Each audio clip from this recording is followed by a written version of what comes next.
Alhamdulillahirabbil alamin wa bihi nasta'inu ala umuri dunya waddin wassalatu wassalamu ala asyrafil anbiya'i wal mursalin nabiyyina Muhammad wa ala alihi wa sahbihi ajma'in amma ba'd.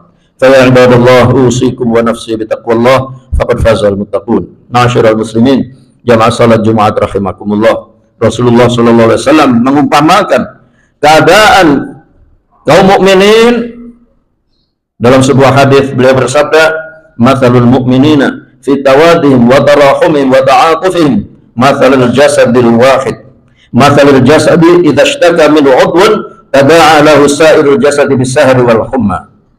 Perumpamaan orang-orang beriman dalam hal saling menyintai, menyayangi dan mengasihi adalah bagaikan satu tubuh. Apabila anggota tubuh itu satu saja sakit, maka seluruh tubuh akan ikut merasakan dengan tidak bisa tidur dan merasa demam.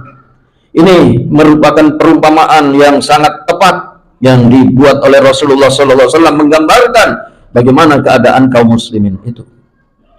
Kita ini bagaikan satu tubuh.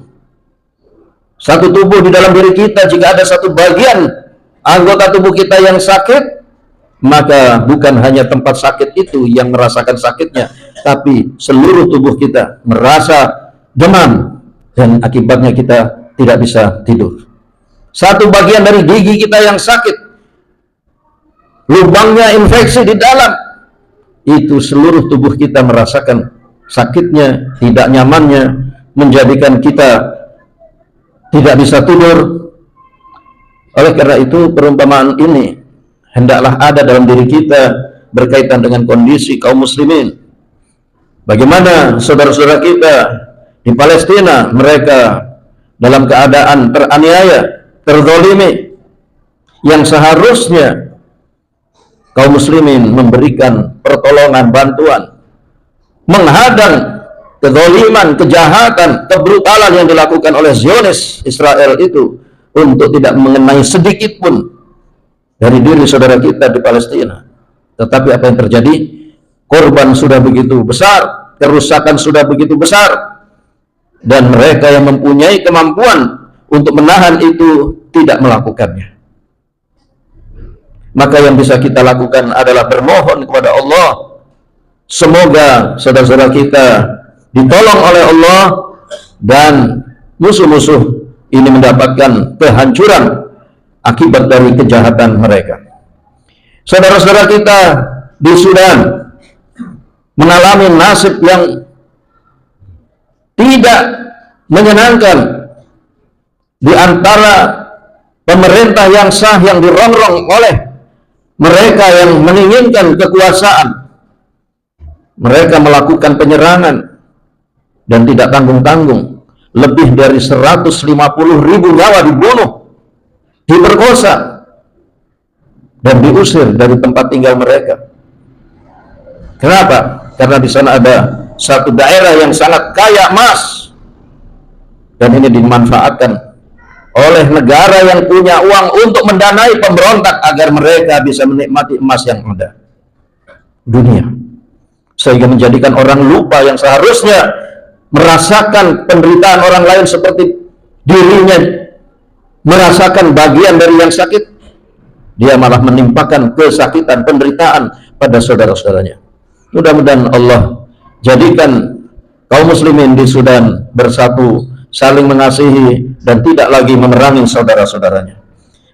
Dan kita bersyukur ma'asyiral muslimin jamaah salat Jumat rahimakumullah, bahwa di negeri kita diberi oleh Allah Subhanahu wa taala kondisi yang aman, kondisi yang bisa melaksanakan ibadah kepada Allah dan bisa melakukan upaya-upaya perbaikan dengan kita menolong sesama saudara kita, bisa membantu saudara-saudara kita yang sedang mengalami kesulitan. Ini nikmat yang besar. Dan marilah ini kita manfaatkan sebaik-baiknya untuk kebaikan kita di akhirat kelak. Mudah-mudahan setiap kebaikan yang kita lakukan dibalasi oleh Allah dengan yang lebih baik lagi.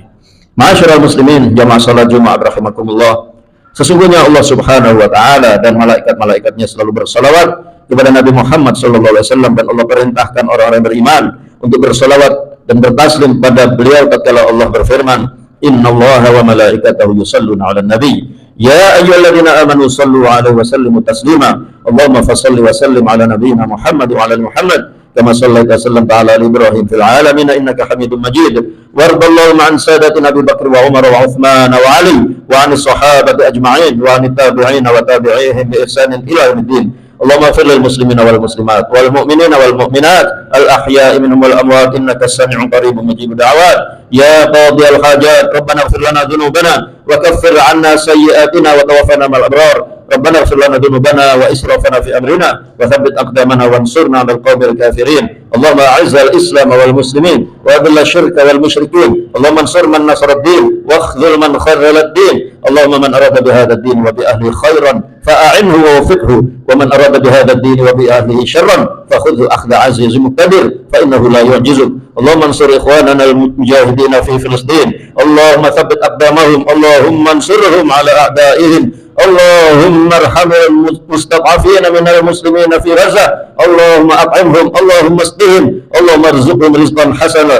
اللهم دمر اليهود الغاصبين ومن عاونهم من الكفار والمنافقين. اللهم شتت شملهم وفرق جمعهم وخالف بين قلوبهم ومزقهم كل ممزق ودمرهم تدميرا إنك على تدميرهم لقدير. اللهم حرر المسجد الأقصى. اللهم حرر فلسطين من قبضة اليهود الظالمين بقوتك يا رب العالمين. اللهم ألف بين قلوب المسلمين في السودان. اللهم احقن دماء المسلمين في السودان.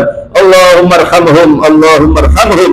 اللهم اجعل موتاهم في سبيلك يا رب العالمين برحمتك يا أرحم الراحمين.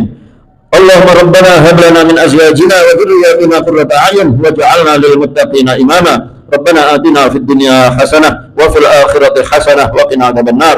وصلى الله على نبينا محمد وعلى آله وصحبه وسلم والحمد لله رب العالمين. عباد الله إن الله يأمر بالعدل والإحسان وإيتاء ذي القربى وينهى عن الفحشاء والمنكر والبغي يعظكم لعلكم تذكرون. وأقم الصلاة إن الصلاة تنهى عن الفحشاء والمنكر ولذكر الله أكبر والله يعلم ما تصنعون.